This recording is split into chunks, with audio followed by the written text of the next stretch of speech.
आपने बड़ी बड़ी लड़ाइयों की जिक्र की आज, जब आरपीएन सिंह को आपने शामिल किया है, तो आरपीएन सिंह को लाकर कौन सी लड़ाई जीत रहे हैं? ओबीसी वाली, ओबीसी वोट वाली। आरपीएन सिंह ने तो इसका उत्तर स्वयं दिया है कि मोदी जी के नेतृत्व में और योगी जी के नेतृत्व में जो विकास के कार्य हो रहे हैं, इसके लिए वो देश के साथ आना चाहते हैं, राष्ट्रवाद की मुख्य धारा के साथ आना चाहते हैं। तो बस अब तो पूछना उनसे चाहिए जो ये कह रहे थे आइडियोलॉजी की बात। अच्छा ये बताइए अंजना जी, आप इनसे पूछिएगा आज आइडियोलॉजी है क्या? एक तरफ हिंदू बनाम हिंदुत्व जनेऊधारी और दूसरी तरफ वो कन्हैया जो आके कहते हैं कि कांग्रेस जो है डूबता हुआ जहाज है। मतलब एक तरफ टुकड़े टुकड़े वाले नौजवान और एक तरफ चंडी पाठ करती हुई प्रियंका गांधी जी। एक्चुअली में जो आइडियोलॉजी है, फिर ले आए सर, इतने दिनों बाद ये टुकड़े टुकड़े फिर ले आए। कितने लोगों को जेल डाला अभी तक? टुकड़े टुकड़े में एक लाइन सुनिए, कितने लोगों को जेल डाला सर? अरे एक लाइन, अरे वो तो केजरीवाल की सरकार ने चार्जशीट नहीं फाइल होने दी। अब मैं आ रहा हूं, फौलादी सरकार आपकी। अरे भाई वो तो सरकार हमने, अरे फौलादी सरकार आपकी। अरे भाई इसीलिए तो मैं कह रहा हूं, आप चेक कर लीजिए कितने साल तक उन्होंने रोके रखा था फाइल। अगर वो रिजेक्ट कर देते तो एक लाइन और बोल दूं, जो आइडियोलॉजी की बात कही है, आप जरा सुफिया से पूछ लीजिएगा आइडियोलॉजी मानी जाती है लेफ्ट या राइट? ये लेफ्ट में लेफ्टिस्ट है या राइटिस्ट? बोल ही नहीं पाएंगे, क्योंकि ये दोनों पे सवारी करना चाहते हैं और दो नावों पे सवारी करने वाले की क्या गति होती है कि एक एक करके नाव से लोग गिरते जाते हैं, वही दिखाई पड़ रहा है।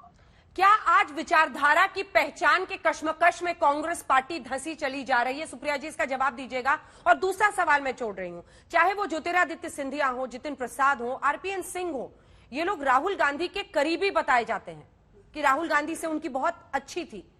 अब इसको किसका फेलियर बताया जाएगा अगर ये लोग छोड़ रहे हैं कांग्रेस को? तो दो सवाल।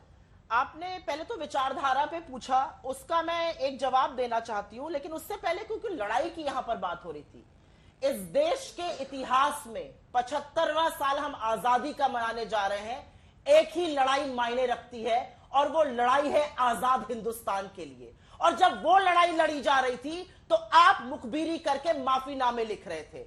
जब सुभाष चंद्र बोस आजाद हिंद फौज बनाकर वो लड़ाई लड़ना चाहते थे तो श्यामा प्रसाद मुखर्जी जी करते थे कि कैसे 1942 के लोगों को और आंदोलन को काटा जाए, कैसे अंग्रेजों को वो सुझाव देते थे 10-10 पन्ने के कि इस आंदोलन को खत्म किया जाए। ये आपकी लड़ाई थी। ये आपकी लड़ाई थी कि जब महात्मा गांधी और नेहरू और सरदार पटेल और मौलाना आजाद जैसे लोग शहादत दे रहे थे और हर चीज दांव पे लगा के लड़ाई लड़ रहे थे, तब सावरकर जी माफीनामे लिखते थे। ये सबसे बड़े महासंग्राम और सबसे बड़ी लड़ाई में आप अंग्रेजों के साथ खड़े थे, हिंदुस्तान, हिंदुस्तानियत और हमारी आजादी के साथ नहीं खड़े थे। तो आइंदा लड़ाई की बात मत करिएगा।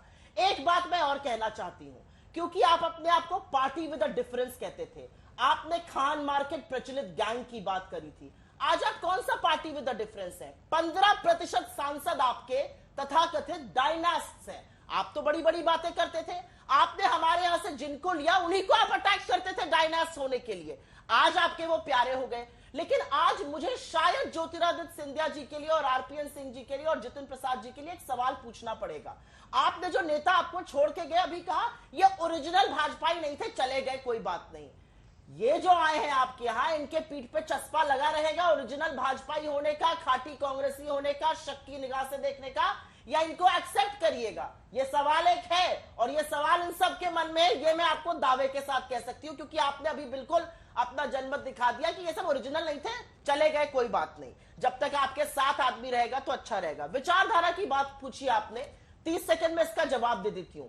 हमारी विचारधारा वो है जो कहती है कि 20% इस देश की आबादी, मतलब 15 करोड़ परिवारों की आय आधी नहीं हो सकती है जो मोदी जी के कार्यकाल में हुई है।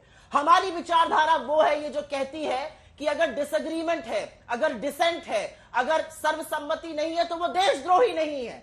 हम ये मानकर नहीं चलते कि वो देशद्रोही है। आपसे कोई सवाल पूछ ले, आपको कोई सच दिखा दे, आपके कोई खिलाफ बोल ले, वो देशद्रोही बन जाता है, उस पर आप मुकदमा ठोक लेते हैं। ये अलग बात है कि साक्ष्य आप दे नहीं पाते 21 साल लड़कियों के खिलाफ और उसके बाद आपको मुंह की खानी पड़ती है कोर्ट में। यह आपकी विचारधारा है। हमारी विचारधारा यह कहती है कि इस देश के संसाधनों पर सबसे पहला हक गरीबों का है, उनकी जेब में, उनके हाथ में पैसे डालिए। आपकी विचारधारा यह कहती है कि अडानी जी की आय बढ़ेगी 8%, 8 गुना आय बढ़ेगी और गरीबों की घटेगी, अधिया जाएगी 5 साल में। ये आपकी और हमारी विचारधारा में अंतर है। जिस दिन इस अंतर को आप समझ लीजिएगा, आप कांग्रेस पार्टी और बाकी चीजें भी ज्यादा समझ सुधांशु जी इसका जवाब दीजिए, और मैंने अब की सोचा बार कि आप मुझसे दूसरी direct पार्टी सवाल से नहीं आए पूछ हुए रहे। लोगों के सहारे नैया पार।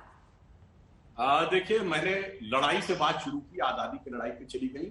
तो अंजना जी, मैं भी केवल तथ्य देना चाहता हूं। एक कांग्रेस का नेता बताइए जो अंग्रेजों की गोली से मारा गया हो, एक नेता बताइए जो फांसी चढ़ा हो, एक नेता बताइए लाला लाजपत राय जी को छोड़कर बड़ा नेता जो लाठियों से भी गंभीर रूप से घायल हुआ हो, एक कांग्रेस का नेता जिसको काला पानी।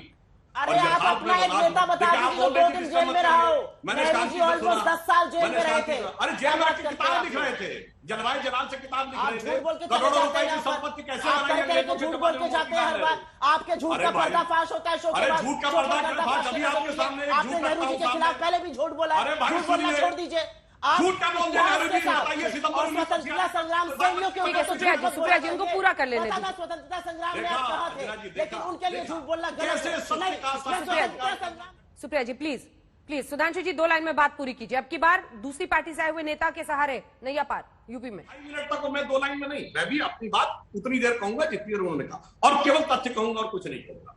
आपको पता है चंद्रशेखर आजाद, राम प्रसाद बिस्मिल जी, अशफाक उल्ला खां जी, जिस काकोरी प्रकरण की वजह से उनको फांसी हुई, उसमें ब्रिटिश सरकार का वकील कौन था? जो ब्रिटिश सरकार से पैसा लेकर उन लोगों की फांसी सुनिश्चित कर रहे थे, वो थे कांग्रेस के नेता जगत नारायण मुल्ला।